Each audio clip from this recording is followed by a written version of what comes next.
ఇజ్రాయెల్‌లో జరుగుతున్నటువంటి ఒక విచిత్రమైన పరిస్థితి ఏంటంటే, చనిపోతున్నటువంటి వాళ్ళు అంటే ఇజ్రాయెల్ తరపున సైన్యంలో ఇప్పటికి 200 మంది వరకు కూడా ప్రాణాలు కోల్పోయారు. వీరమరణం చెందారు. మరొక 700 మంది తీవ్రంగా గాయపడున్నారు. ఇంకొక 2000 మంది దాకా ఏదో ఒక రకమైనటువంటి ఇబ్బంది పడుతూ ఉన్నారు. అనారోగ్యం పాలయ్యారు. అంటే అది కాలుకి దెబ్బ తగలడమో, ఏలుకి దెబ్బ తగలడమో ఇట్లాగా ఏదో ఒకటి తుపాకీ గాయాలో, లేకపోతే పేలుడు వల్ల గాయాలో ఇట్లాంటి.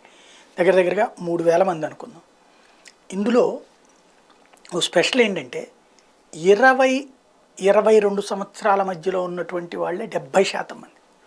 20, 22 సంవత్సరాలు. మన దగ్గర ఇక్కడ చదువులు కూడా పూర్తి కావట్లేదు. ఇంట్రెస్టే ఉండట్లేదు. బట్ వాళ్ళ సైన్యంలో ఉన్నటువంటి స్పెషాలిటీ అది. తాజాగా even Israel defence force release చేసిన లిస్ట్ కావచ్చు, హమాస్ తీవ్రవాదులు కూడా చెప్తున్నారు పిల్లల్ని చంపేస్తున్నారు అన్నట్టు.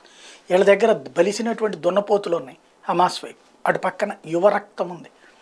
అందువల్లనే ఆ దేశాన్ని కాపాడుకోవడం కోసం ఆ పిల్లలు, ఆ యువత చేస్తున్నటువంటి సాహసానికి హ్యాట్స్ ఆఫ్ చెప్పాలి.